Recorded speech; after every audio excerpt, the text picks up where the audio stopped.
RJ Kielty, plumbing, heating, cooling, celebrating 50 years of bringing comfort to you. Feeling realty, call RJ Kielty, they'll get your system working to cool you down. And if fixing a leak is what you seek, RJ Kielty service is the best around. RJ Kielty, plumbing, heating, cooling, over 50 years of bringing comfort to you. Hey, sure. Are we up? Yeah, you're up. We are up and running. What is up, ladies and gentlemen? My name is Reagan Weiss with Kielty's Korner, and this to my left, entering into the screen right now, Mrs. Carol York. Hi, everybody. Good morning. Are we running? I'm hearing feedback. It's a Is it your phone? Yeah, we got Bill Hoops is running feedback. Also with us today, Mr. Bill Hoops is here. Mr. William, I call him William Hoops. He tells me to call him Bill. All right. And if you don't know, you don't know Bill, then you don't. I don't know how you don't know him because he is absolutely everywhere. This is 60 for me. I can introduce him, but the thing is, he does so many things. I'm going to allow him to introduce himself. Really excited for today's podcast, but also Mr. Tanner Kielty is not here right now. We can't tell you why, but I can tell you it's awesome, and you guys are going to find out about that pretty soon. Yeah, but Mr. Hoops, take it away, sir.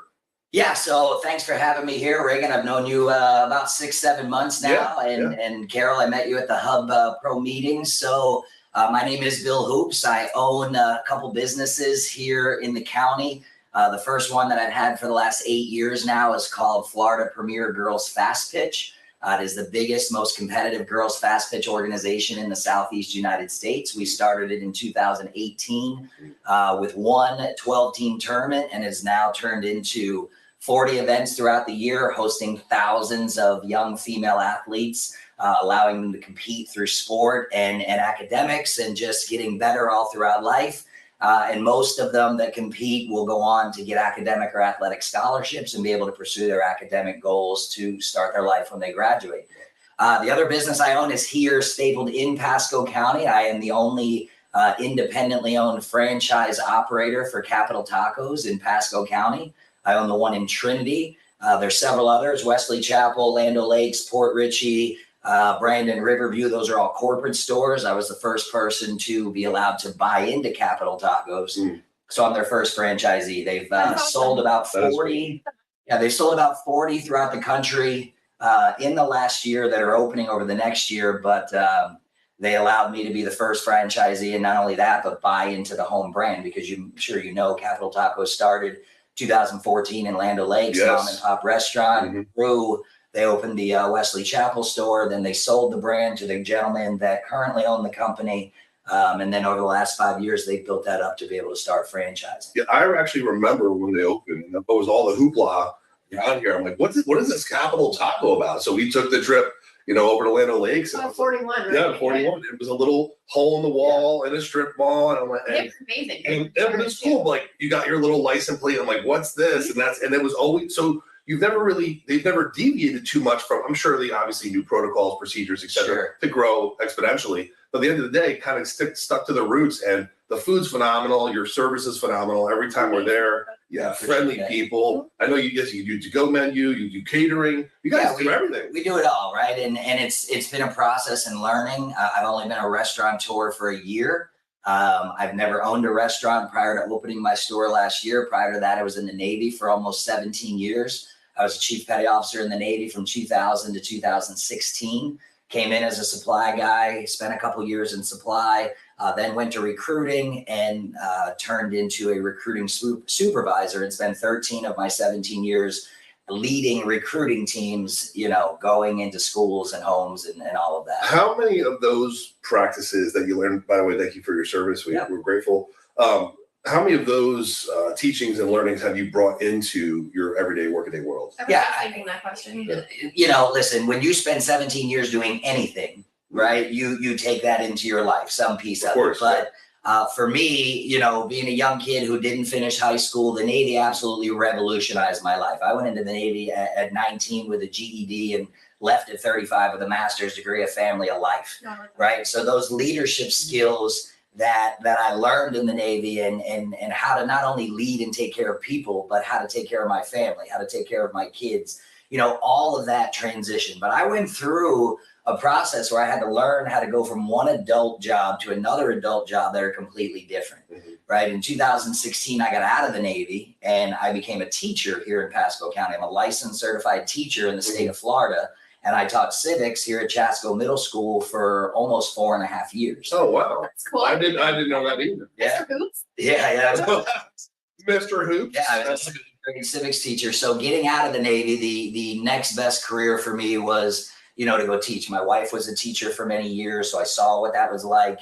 But the transition was so hard, man. It really was. I went from a primarily male environment in the military, left, right, left, push-ups, sit-ups, marching, to going to a civilian environment that was primarily female that just wanted to feed me all day long. Oh, here you go, have this, have that.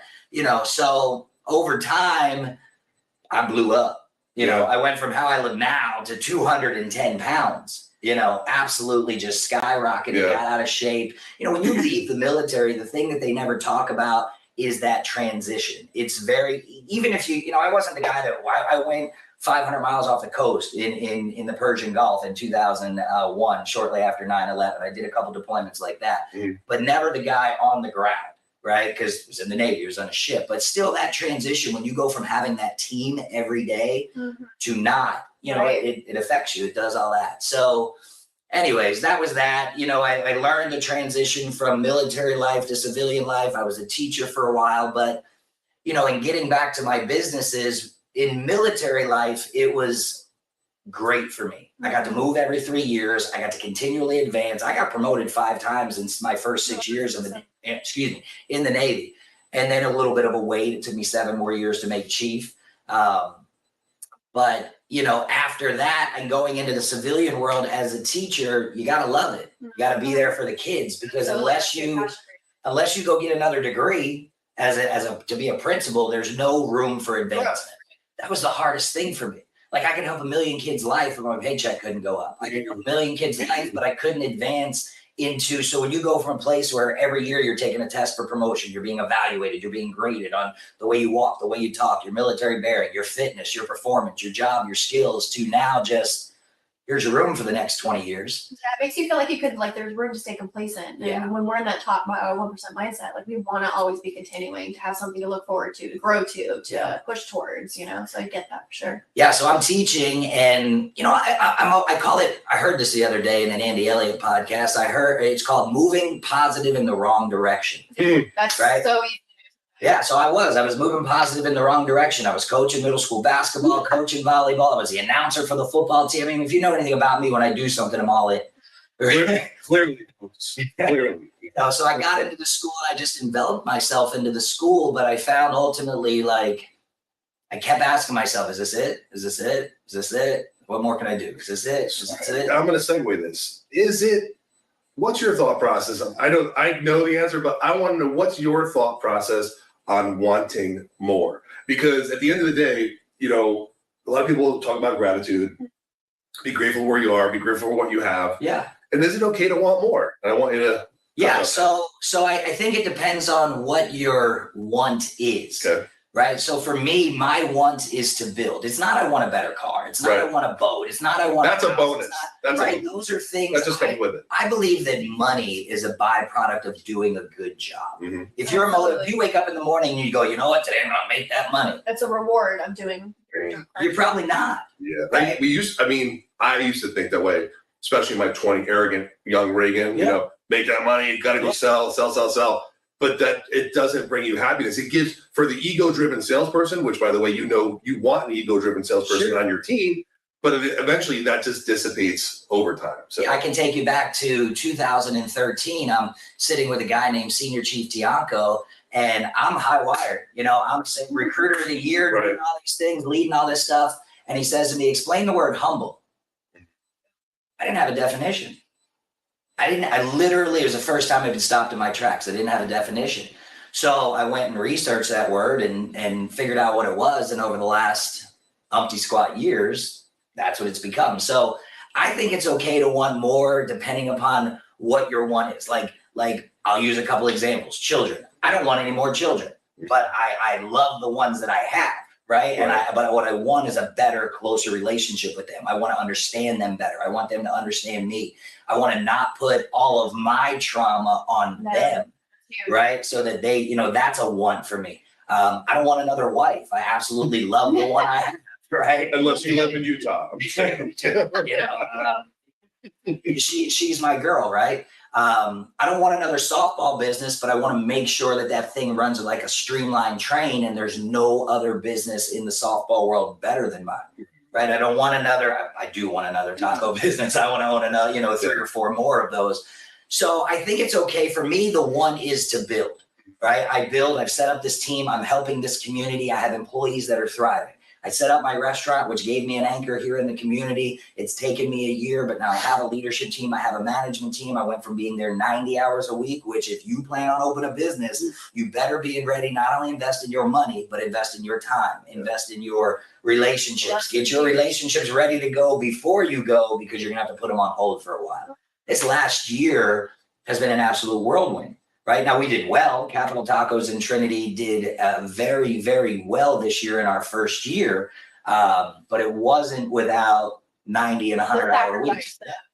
It wasn't without 90 or 100-hour weeks. It wasn't without failing. It wasn't without, customers looking at me and going, we were really looking forward to you opening, and you're just not hitting the mark. Okay, well, I take that. I take every one of those and I look at it and I analyze and I figure it out and I look at why. And that process has allowed me to be able to build positive teams of positive people that over time, team building is a process. You've seen me post about this, right? It's a psychological process, right? If us three were able to sit down and build a team, even us three, high powered, it would be a badass team, right? And then we're on the same team. But when we all sat in this room and we sat down with a common goal, there would be 3 phases of building a team: storming, forming, and norming. It happens in every team where there's more than one person. We're going to get together and we're going to storm, right? And that means that you're going to want to lead, you're going to want to lead, I'm going to want to lead. We're going to have our own ideas to come together, and we're going to push each other's buttons, and we're going to figure out where it is, right? That is the storming process on any team. I don't care if it's 2 people or if it's 100 people. When those people come together for a common goal, nobody knows anybody, so it's a storming phase. Right. The quicker you can get out of that storming phase through building culture or already having established culture, the quicker you can get into the forming phase. That's where people start to figure it out. Yep. Okay, leaders rise, workers take over, middle management sets into place, customers start to come in, we start to handle that, see our deficiencies, and we form. And then once that process is done, you now go to normalizing, right? You come in here every single day. You know what you're going to do. You know where you're going to go. The boss knows what he's doing. We have things that come up every day, but for the most part, people understand their roles. They learn their roles, and they've formed into those roles. And that is the psychological process of starting a team. And if you bring a new team member onto an already established team, it happens again. Yep, and they have to figure out where they fall. And it's a shorter process because people are there to help guide that. But any team you build, that's where it is. And this last year, we have in the restaurant, on the softball side, we're formed. It's rolling, right? I have 3 people who took care of that for me all year long. I was able to come in and out, and they kept the same quality while I was building this team. Now it's taken a year to build this team. My wife and I were doing W-2s end of year, we have our team, but you don't realize how much it takes to get to that team. How many one-day people show up and they're like, this ain't for me. How many people were there and were like, wait, you're going to hold us accountable? Sorry. No. Work? Yeah. It's just not for me. Like literally, I had a young lady who came in and, we trained and we trained and we trained. And every time I turn around, she was a leaner. Right? Lean. Sorry. That's not going to work for me. Lady, We got a leaner. It's just, but when you it doesn't matter what it is, right? When you give somebody that accountability process, right? When I say, okay, here's the task, I'm going to train you. I'm going to show you. I'm physically going to put my hands on it. And I'm going to show you. And then we're going to talk about it and discuss it. Then I'm going to document training. You now have been told, been shown, and been held accountable to executing that process. Now I'm going to put it on paper so that the next time it happens, I'm not going to put my foot up, wherever, but I'm going to say, hey, look, we trained to this. Mm-hmm.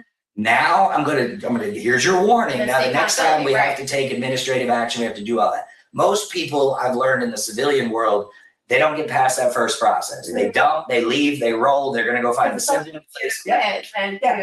In the Navy, you don't have that process. You have to get better. You have because of this court martial, there's jail, there's mopping, sweeping, there's going to the mess that like you have punitive action.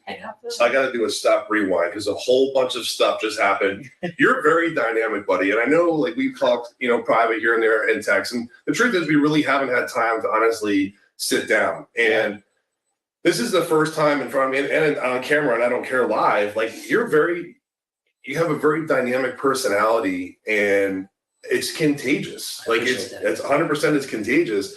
So I could see why people follow you, right? Because you want to lead individuals to victory. And I truly do believe it's authentic. I really, really do. And it's kind of awesome to be around, dude. So I'm glad. It makes everybody want to be better. It just makes everyone want to be better. So it's really cool to see. I'm glad we get to be a small part of that. I'm glad we met you. Glad walked into your store, for goodness sake. Yeah, me too. And we'll talk about that in a second. I also I had it because my omnidirectional mindset here. Did you give a Monsters Inc. reference with the 2319? I did. Jesus, he said leaner. She said 2319. Like that's a Monsters Inc. reference.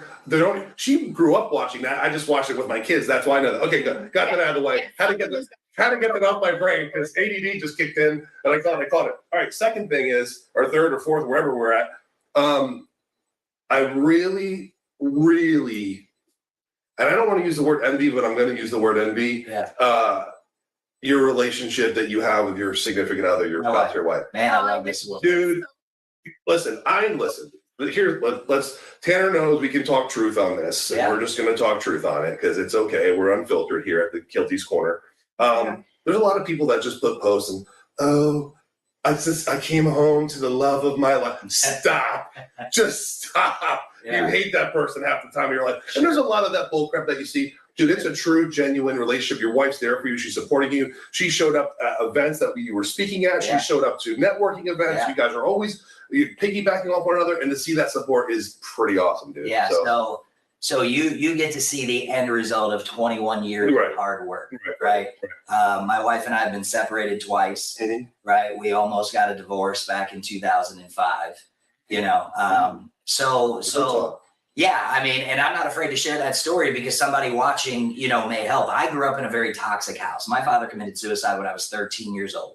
Absolutely changed my life. 12/21 is tattooed all over my body. December 21st is here. Weird story. December 21st, when I was 13, my father committed suicide. 13 years later, on that exact same day, my son was born. Wow. So the same amount of time had passed in the earth for something significant to happen in my life on that day. That's the whole point of the tattoo. Poisonous caterpillar goes into a cocoon, which is my wife's initials, which comes out of butterfly, which is my son. I had to meet my wife at the right time, at the right moment. We had to perfectly meet at the right time for my son to be born on that day.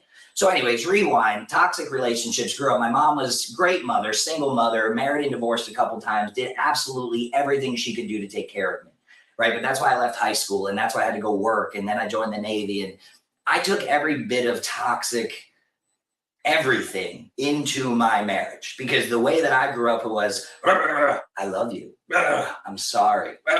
I love you. It's terrible, right? It gives people the freedom to be able to use anger and back it up with love. It's just not the way to live, right? So I took that information and into my marriage, and my wife and I got together really quick. We met each other in March. We moved in August, and I was in a new state living with her and a child. My daughter was 18 months old when I met my wife. You'll never know that. Right. But she was 18 months. So overnight, I was a husband and a father again, because I had been previously married and divorced at 19, went into the Navy. 6 months after being in the Navy, got divorced. So this is my second wife. Right. So I took all of that bad juju into my marriage. And in 2004, we were living together and I said, we're done. Get out. I just can't handle this no more. Yeah. So first time she came back quick. Right. Okay, baby, I'm sorry. I love you. Please forgive me. Right. About a year later, it happened again. Right. This time she didn't come back. Right. She told me, we're done. I don't have no room for this in my life. Have a nice day. Right. And so I'm sitting there. This is 2004. And I'm at that point. Right. I'm going on my second divorce. I'm just living in a state. I was just messed up. So I did what any nice young 23-year-old young man would do. And I used the military TRICARE benefit and I took my solo self at 24 years old to marriage counseling. Huh. And I signed up and I went and I talked to a marriage counselor. And that guy, when I sat down, goes, "Where's your wife?"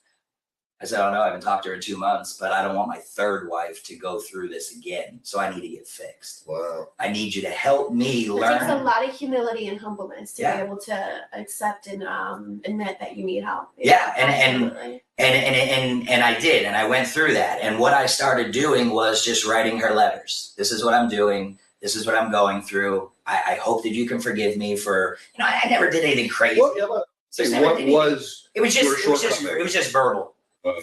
Yeah. It was just verbal. I never did anything, it was just verbal. It was just bringing the world home to her and taking it out on her. No one wants to. Right? And that was it, right? And it was just too much. So I went and I got myself into marriage counseling for 6 months, and I wrote her some letters, and I just tried to let her know that I was sorry for everything I did, right? All the things that I had said, but I was going to get better, right? And that was it. And I wrote her one final letter and we were done. Wow. And it was about 2 weeks later, she called me and she said, "My car's dirty." I said, "I'll see you in 15 minutes. Because every Sunday we went and washed our cars at the same place. Mm-hmm. And that was it. I met her at the car wash with literally those words: "My car's dirty. I'll see you in 15 minutes. We both hung up the phone. We went to the car wash, and it still took about 5 more years. That 10-year mark of me still learning that she's it. She's the one that you sit on your bedside and you say, "I wish I may, I wish I might have the dream I wish tonight. Give me someone who will fix everything." Right? So the last 10 years of our life have just been me loving her. Right? And it's intentional love, right? Because I've learned over time that, "Hey, what's up, Reagan? What's up, my boy? How you doing, baby?" What up, Yeah, it's good, man. Right. But if you do that in your important relationships, right? If I just give my son a high five and a breeze, if I just give my daughter a high five and a breeze, more importantly, I've seen so many people now being in the sports world and the youth world that I've watched families grow from 10 years old to 18 years old. And then from 18 years old to graduating college. And a lot of people, when them kids are gone, they separate. Oh yeah. Because there's nothing to left bring in their them relationship, together, right? The empty nesters. Yeah. So I have found, just talking about my wife there, that the last 5 years, 10 years, but 5 years really have just been, I make it a point every day to tell my wife I love her, to show her, not just tell her, but show her I love her. And if that comes out on social media, guess what? People look at social media. There's 2 ways I look at social media for business. I want people to look at it, to see my business, to come out and do that, right? The other thing for social media, and I use it a wacky way. If you go back and you watch my particular posts, you talk about leadership and accountability. I actually use Facebook to talk to myself a year from now. If you read my posts, right? I use a lot of we's, right? And when I say we're getting better. I'm talking to the me now, the me of yesterday, and the me of tomorrow, right? Because a year from now, when that post comes up, I need to know if we got better. If we are still running a 7 minute 30 second mile, we didn't get no better.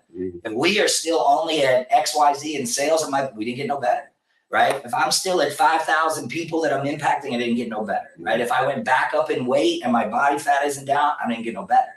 So I use Facebook as an accountability process, and it's also a legacy, right? Because in 15, 20, 30, 40 years, if it's still there, This guy, right? he always is talking about it. Right? In 30, 40 years, if Facebook is still up, right? Hope it is. We may know each other, right? And we may still be best of friends. But at the end of the day, I want my great grandkid to go, "Joe, that was G-Pop, bro. That was G-Money.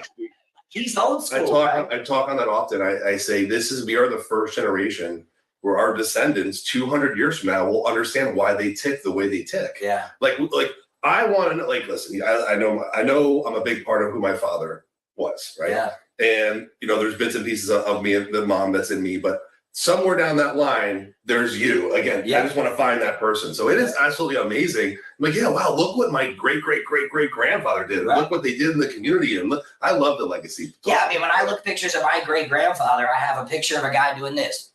No, I know. I mean, let's. You know what I'm saying? Yeah, who the hell was that I don't know what he sounded like. I don't know what he looked like. I don't know none of that. Right. Right? So, Bill Hoops the third, if the guy ever shows up, will now be able to go, wow, look at that guy. So That's true. I use it for all of those reasons. And more recently, in the last couple of months, I've really upped my game with, you see it on my hat. You see 60 for me. I'm gonna fix this camera. It's killing me. Hold on 1 second. Yeah, take your I'm time. on a cockeyed angle here, and it's killing me. Now everyone saw my pores because of your nice new camera. This is taking me. Look at my pores and my wrinkles per camera. All right, sorry, go ahead. Listen, you're the most handsomest Oh, thanks. None of that makes sense. All right. Yeah, I mean, I was 60 for me. Talk about it. Yeah, so 60 for me. So February 2020, again, moving positive in the wrong direction, right? I'm working Florida PGF. I'm still teaching at Chasco Middle School. I'm doing both things. Again, I'm 210 pounds. I'm coaching high school softball, running 18 softball teams, just doing a whole bunch of stuff. And I'm driving home. It was opening day for high school softball season. We had just beat Osceola down in Pasco County. Mm-hmm. My mom at the time lived in Pinellas County, right off the park in 66. So I left the school, went by to check on her. Hi, Mom, how you doing? Whatever. Left there. I'm driving northbound on 66th Street. I go under the Brian Dairy overpass. I'm green, straight as day. This dude comes out of nowhere, runs a red light, 70 miles an hour, and I take him head on. Right? Head on, straight crash. I must have been knocked out for a couple of minutes because by the time I opened the door and got out of the car, police and fire were already there. Wow, yeah. Right? And just very blessed. At the time, believe it or not, I was not wearing a seatbelt, head-on collision. And the worst thing that happened to me was I got a big laceration on my leg. The best thing that happened to me was I woke up from a fog. I woke up from a fog, and then the next month COVID happened. So I'm sitting there March, April, May, and my business, I'm canceling tournaments left and right because nobody's playing anymore. I'm, losing this, losing that. Everything's going out of, Laughing? It's a guy, you got to change or charge battery there, but they can still hear me, right? Yeah. What in the world? Is it?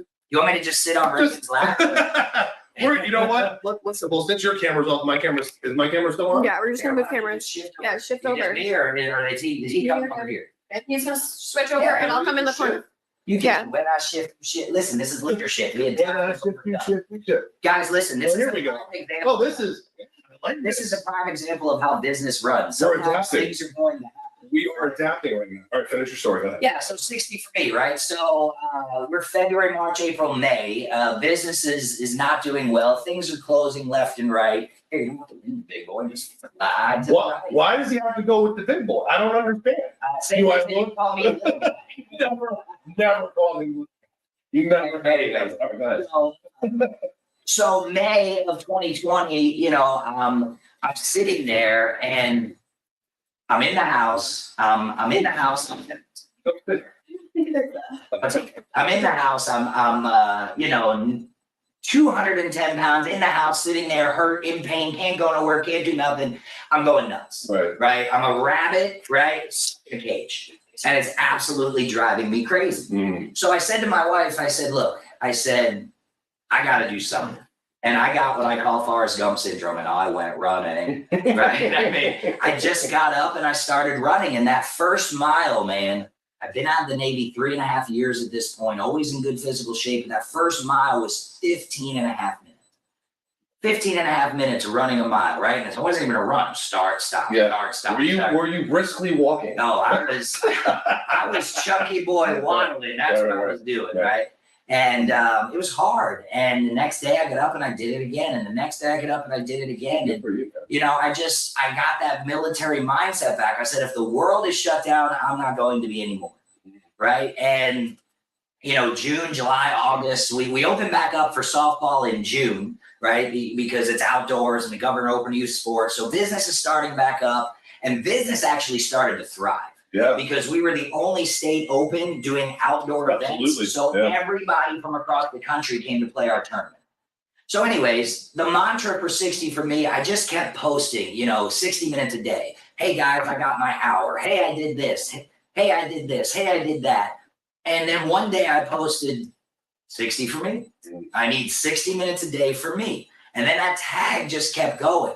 And as I thought about it more and I thought about it more, I just started talking about it, right? Because, now people think it's all about the workout. You got to get in the gym 60 minutes a day, which you do. But for me, the 60 minutes a day has transformed my whole life, right? It's 60 minutes a day because, Reagan, since we're brought up, it's all about, you would think it's all about me. But the reality is when you became a father, you said, I got to put all my focus and attention on my kids. I became a husband. I got to put all my attention and focus on my wife. For sure. And wives, the same thing for their husbands and their kids. Doesn't matter if you're male or female. When that happens, if you're engaged in life, you then take all of your time and energy and you focus it on those people. For sure. Right. And when we take any time for ourselves, we are feeling selfish. Selfish is the word I'm looking for, right? Yep. Selfish is definitely the word, right? But again, I sound like a broken record. You're moving positive in the wrong direction, right? People think if I take care of everybody else, they'll be okay, right? But it is 60 for me is really over the last 2 years has transformed into the more I take care of me, right? The better everybody's going to be. If I'm a better father, guess what my son's going to be? It's going to be a better man, 100%. Right? If I'm a better husband, right, guess what my wife's going to be? She's going to be a better person. You feel more comfortable, feel more secure, feel more open, feel like she can live this life protected, right? If I'm a better leader, my teams, right, they feel like they have somebody listening to them, hearing their concerns, giving them a path, helping them elevate. So for me, it's really turned into a mantra of 60 minutes a day to make a better you, to be a better them, right? Because we do it the wrong way. I got to go to practice. I got to do this. I see so many people every single day. They'll take their kids to practice. They'll drop them off, right? The kids will go work out for 2 hours. They'll go to Starbucks. They'll sit in the car and watch the practice, drinking their Starbucks. And then the kid will get in the car and they'll go, why didn't you work harder? Oh, that's so true. What just happened? Right? And then the kid is sitting there. I literally had thousands of kids telling me, my parents tell me this, but then they, So listen, it's not parents, it's not kids, it's people in general. We feel, I hear this all the time. Hey, Bill, I know you're busy, but do you have a couple minutes? I hate the word busy, right? Busy means you're not organized, in my opinion. This is an opinionated question. No, bring it, I like it. Busy means you're not organized, right? There's 168 hours in a week. 168, right? Let's do some simple math, right? What I call dope math. I don't have a great math background, but I can add, subtract, multiply, divide, do. I still need to calculate dope math, so come on. Let's 68 hours a week. Yep. Right? Yep. Now, I'm not you and me, because we can say we work 120 hours a week because we never stop, right? Probably you too. Every day. Right? Okay, but let's take 168 hours. The average person works between 40 and 60 hours a week. Would you agree? Yeah. Right? Now, we work 80 to 90. But the average person has a 40-hour work week. If they put in some overtime, if they work a second job. Okay, so now we're at 100. If we do 60, like 50 from that? We'll say 50. Okay, right? that's So what I'm 18. Yeah. Right now. Well, that's sleeping. Sleep. That's good, right? So the average person wants 8 hours of sleep a day, but probably gets 6. Would you agree? Let's go long and go 7. 7 times 7 is 49. 49 hours. Right? So how many? 59 left. Okay, right? So now I have to eat, right? I have to brush my teeth. I have to do normal bodily functions. I have to, I love this woman. I have to do all of that stuff. Well, that's 30 seconds, but keep going. Hey. So let's just say on average, that's another 3 to 4 hours a day. Yep. Right? Okay, so 12, sometimes 21. 21 hours. Minus 21. Okay, so now, nope, you did that wrong. That's okay. What was it? 69? 69. 69 minus 21. Right. 48. Now I got 48 hours. Right. Yep. That's 2 full days that I have left in my week. Now I've worked 50 hours, which is average. Right. I've slept an average of 6 hours a day, and I've handled bodily functions. Now let's say you got to take the kids to practice 3 hours a day. Great. Right? So take away 15 hours for practice. 15. Right. Now I've still got 33 hours a day. I've slept. I've eaten, I've taken care of the kids, right? I love this. I've done all of it. Right. I've got almost a full work week left. People are busy. They're not working on it. That was phenomenal. That Wait a minute. I should be doing way more. So She just called herself out there. I just want to put it out there. Yeah. Well, listen, dude, and all I love what you just did. At the end of the day, people make time for what they deem important. It's literally that simple. So if you want to spend time with someone, that's, to me, it's a love language, because if I'm giving you my time, that is quite frankly a big deal, especially when we're as busy as we are. Sure. Right? Yeah, I mean, there is honestly no other word I could use. We're very busy individuals, but it's all about time management, like you're saying. But if you're giving up that time to someone, it's important to pay attention and listen. I love the fact that I'm here today. I love the fact that we are doing these podcasts and giving people a platform to showcase who they are as individuals, et cetera, and so on. But at the end of the day, it was important enough for you to show up and give your time, and you're giving value in that time. Yeah. I can't, and I really get a lot of crap for this, and I want your opinion on it. Yeah. You owning a restaurant, this might sting a little bit, but I call it lunches for losers. Okay. I can't tell you how many people, hey, can we sit and have lunch? Dude, stop. I have no time to sit and have lunch with you. If we want to talk about something of value, come to my office, or I'll come to yours, and let's just get to it. I'll have a granola bar while we're chatting. You know what I mean? But at the end of the day, seriously, at the end of the day, because I can't tell you how many people are like, we need a coffee, we need this, we need that. No, we want to talk. Let's just go talk. Yeah. What's your thoughts on that? Yeah, so my thought process there, you just named two kinds of relationships. You named a personal relationship and a transactional relationship. Right. Yep. Right. So if you're trying to build a personal relationship with somebody, whether that be in life or in business, right? We're going to sit down, we're going to have lunch, right? Hey, I'm going to spend 30 minutes to an hour, we're going to talk, right? If it's a transactional relationship in this day and age, a lot of transaction is through text message, through Zooms, through all of that. So again, I think it's a personal preference. Like you said, I own a restaurant. So for me, it's easy. Yeah. Hey, we want people to have lunch. Not only that, but if you want to talk, you want to have a meeting with me, come to my store. Right, I'm going to buy you lunch.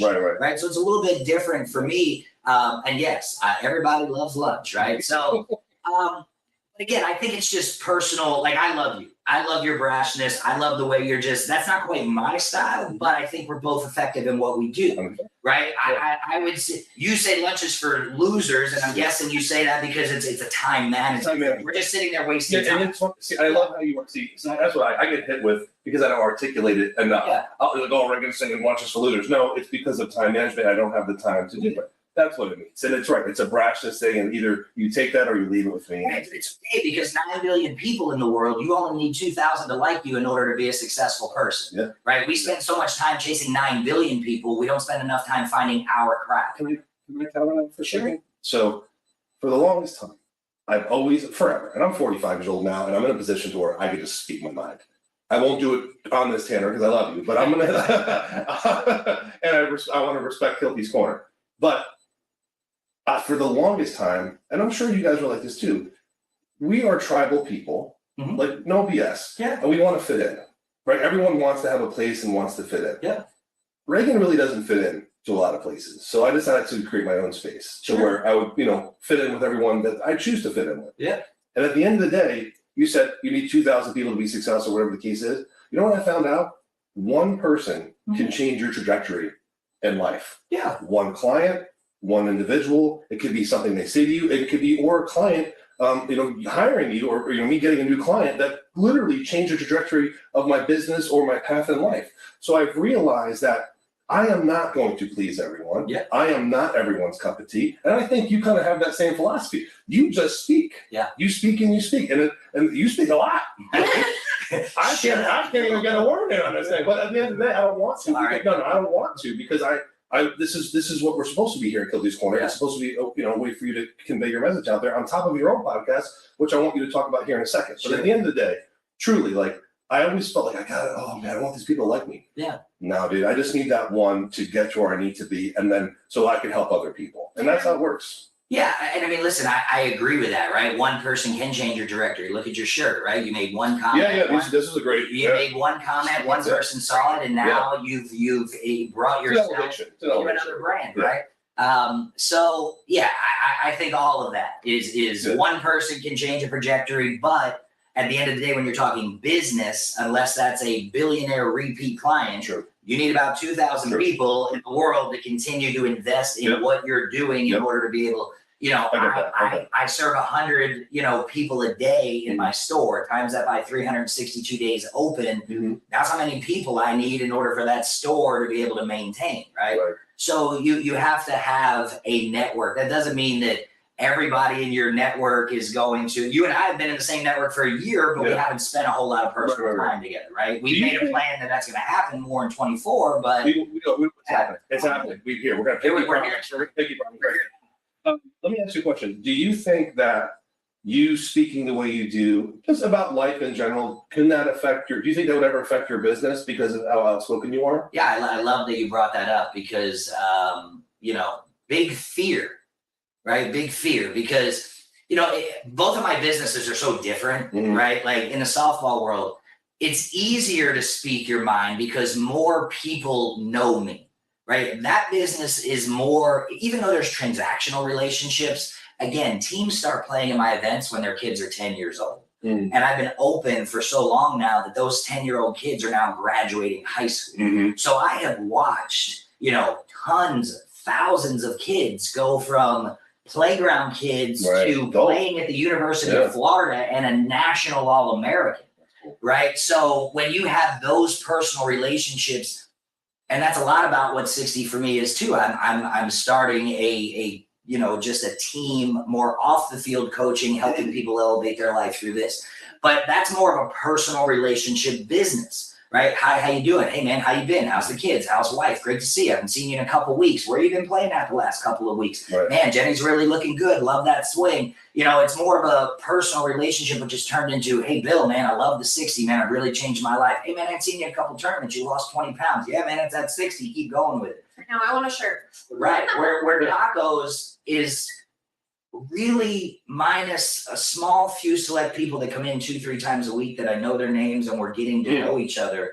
It's all transactional. Hi, two ace carnitas, an MC Yum Yum. Here's my $15. MC Yum Yums are delightful. I'll see you later. Goodbye. Right. And you try to have some of those personal, but people just aren't interested. That's not what you're there for. Right. Some people are, they want to know your name, which is what we're doing now.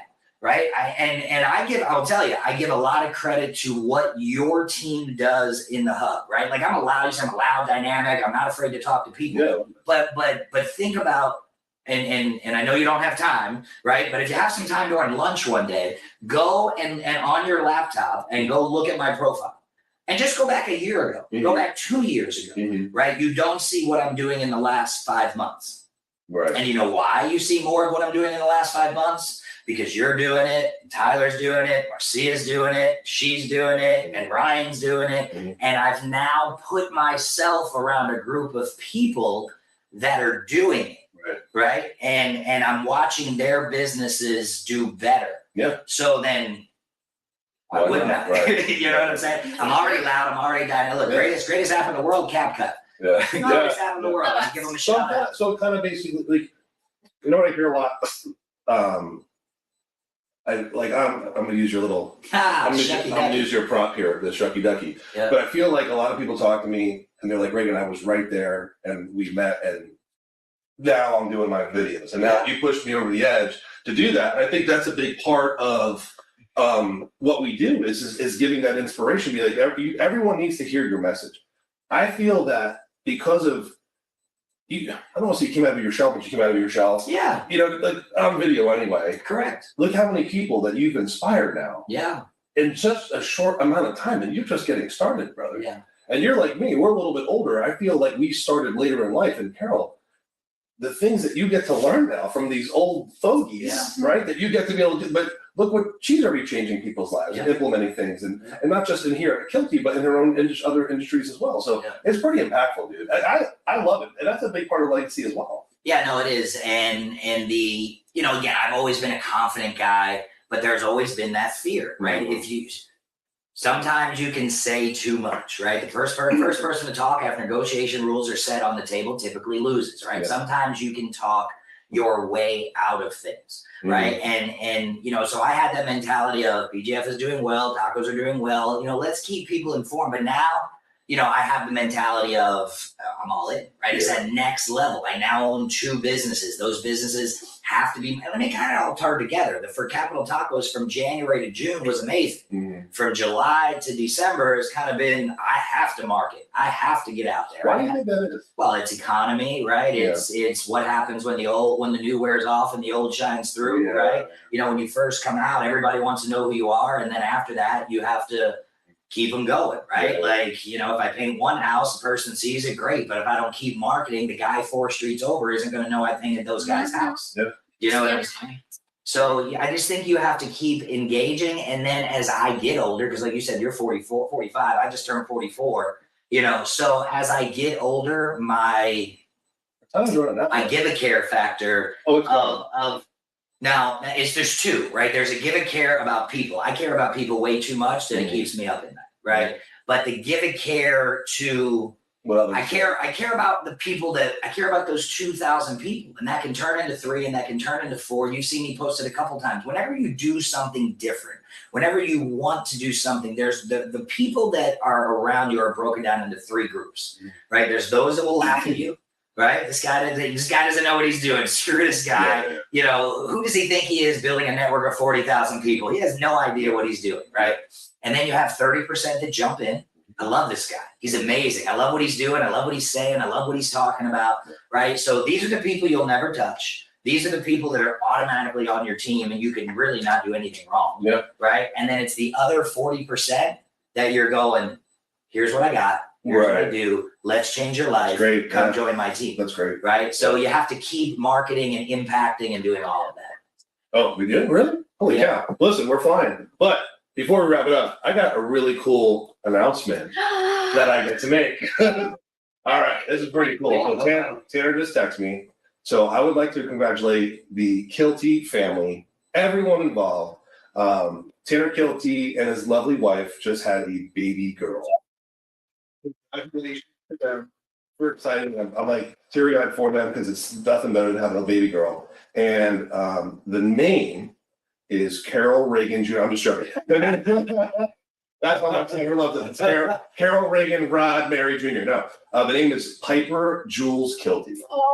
How adorable is that? So very cool. Congratulations to the Kielty family. Congratulations, Mary. Congratulations, Rod, Tanner, everybody. God, congratulations. That's awesome. That's awesome. I can't wait to hold the little peanut. I've changed lots of diapers, I can promise you, and I'll say it, and if my wife sees it, I changed the most diapers out of all. I'm telling you, I changed all the diapers of my kids, all 3 of them. It's crazy.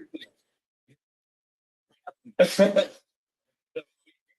up, man? But I want to continue this on your podcast. Let's do it. So tell us really quick about your podcast. And I bought all my podcasting equipment like 4 years ago. I always do stuff in advance, knowing that I'm going to do. I got 15 websites, URLs that I own because I might build that website, right? Because it's $15 to buy it for 3 years, and if that idea expires in 3 years, then it's $15.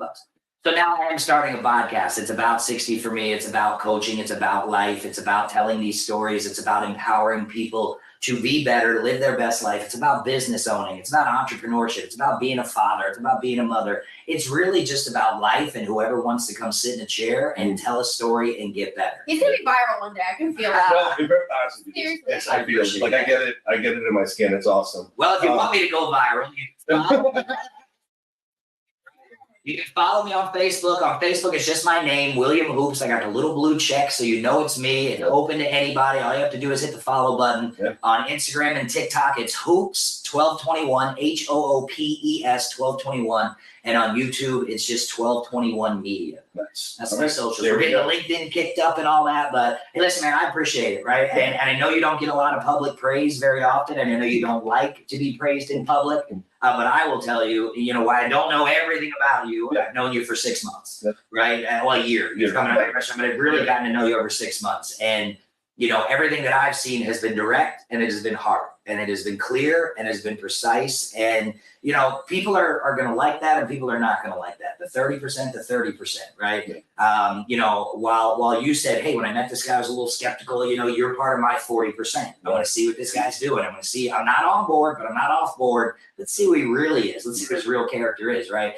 And for me, I'm always a what can I give, not what can I take. And if you want to get into the hub, if you want to get on this guy's team, I'm just telling you, I'm going to make a pitch at this point because I showed up, I went to a meeting, I went up on stage, I told my story, I interjected, I volunteered, I sponsored a softball team, I sponsored food at Halloween, I volunteered, I did all of that and I haven't asked them for anything.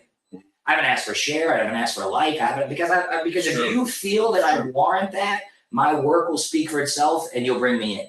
I just want to meet people. I'm in this county, I'm a staple in this county, I live in this county for the last 13 years. You guys seem to be, at least in your group, the front runners of what's going on. So I engulf myself in that. And I got to tell you, for me, it's been great. My business has thrived. My video has thrived. My relationships have thrived. I met Jason, the Shark Tank. I met Marcia. I met Thomas. I met all these great people. It's about relationships. I met Carol. I met all these great people. So. It really is about relationships. And I will tell you, that's a big part of what the Kielty's Corner is going to be about. That's what Tanner wants to do. That's what Grady wants to do. That's what their entire family wants to do. And I got to give a shout out to Tanner because at the end of the day, look what he has done in such a short amount of time as well to implement into his company and changing the culture of company. Yeah. And I see Carol here, and Carol's doing amazing things. And there's a lot of stuff that's going to come out of this Kielty office in 2024. They just wrapped up their 50-year, their golden anniversary. Wow. Now we're in year 51. That's a pretty big deal. And at the end of the day, man, if you think about it, Rod could have sold this company a long time ago and made lots of money, but it's down upon the kids, and now the kids are making it grow. Yeah. So it just goes to show they're not here complacency, because I work with a lot of companies that have, the kids are underneath them and they're just complacent and happy with that money that mommy and daddy brought in. Tanner and Grady are building this company even further, which is incredible, and I love seeing it. So listen, the golden wrench was the inspiration for the capital duck. You see people giving things out around the county. More about this down the road. Let me see that duck. We're just going to zoom in. There it is, everyone. There's the duck. So Capital Duck, 360 of them exclusively will be coming out in February. If you're a Jeeper, we're going to trade ducks and you're going to get discounts to Capital for a year. So more info to follow. But that Kielty and the props that they use in advertising was my inspiration for the duck. That's awesome. All right, so we're going to wrap this up. We had some technical difficulties today, but I will tell you, this is our new camera. One of the batteries died, but I do like the new look. And Tanner was even saying, I kind of like this look too, where we're all together and we'll go from there. And then if a fourth guest comes on, then we can utilize the other camera. We'll go from there. But we have more guests coming on to Kielty's Corner. And if you do want to be involved with Kielty's Corner and come on and be interviewed by Tanner, myself, and Miss Carol York, let us know. Reach out to Carol through direct message, and we will go from there. So everyone, we will see you, was it not next week, but the week after